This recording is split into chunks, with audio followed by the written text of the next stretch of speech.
ఏనాటికైనా నీకు ఒంటరితనం తప్పదు.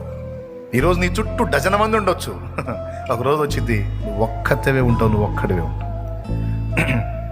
ఆనాడు నీ పక్కన నిలబడేది ఏ నరుడు కాదు కానీ యేసయ్య ఒక్కడే. ఎవరు? యేసయ్య ఒక్కడే. ఈ లోకాన్ని నువ్వు వదిలిపెట్టిన తర్వాత నీ ప్రక్కకు చేరతాడు యేసయ్య. చేరిన తర్వాత ఎంతకాలం నీతో ఉంటాడంటే ఇక అంతము లేని రాజ్యములో యుగయుగాలు ఆయన నీతోనే ఉంటాడు. ఆయన నీ నుంచి విడిపోడు.